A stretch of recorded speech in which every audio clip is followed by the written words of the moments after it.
নিবন্ধনের ভাইবা পরীক্ষায় কোনো বোর্ডে শুধুমাত্র নাম ঠিকানা জিজ্ঞেস করে ছেড়ে দিয়েছে, কোনো বোর্ডে বলেছে আপনার নাম লিখে চলে যান, কোনো বোর্ডে বলেছে আপনার অনার্সের বেসিক মেজর কোর্স কী ছিল এতটুকু জিজ্ঞেস করে ছেড়ে দিয়েছে। যেখানে ভাইবার নাম্বারটা শুধুমাত্র সনদে থাকে, ভাইবার ভিত্তিতে যেখানে চাকরি দেওয়া হয় না, রিটেন নাম্বারের বেসিসে যেখানে আমরা চাকরি পাই, সেখানে 23,000 প্রার্থীকে রিটেনে পাস করার পরেও ফেল করানো হয়েছে ভাইবাতে।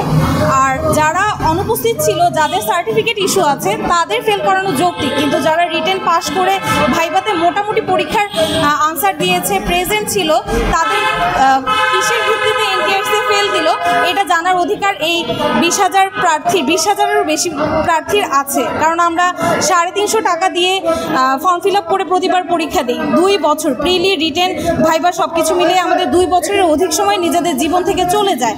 সেক্ষেত্রে এনটিআরসি প্রতি বছরই কিছু শূন্যপদ খালি রেখে এই ধরনের ব্যবসা নিয়োগ বাণিজ্য যদি করে, তাহলে অনেক ভুক্তভোগী হচ্ছে জীবন থেকে অনেকটা সময় হারিয়ে ফেলে, সময়, শ্রম, মেধা।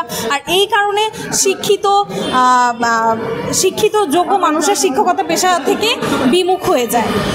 এনটিআরসি এর এই ধরনের ব্যবহার আসলে পরিবর্তন করা জরুরি। মেধাবী যুব সমাজকে শিক্ষিত পরিবারে টানার জন্য বা শিক্ষার সেবা করার জন্য এই ধরনের মনোভাব পরিবর্তন করা এনটিআরসি এর কর্মকর্তাদের জন্য জরুরি।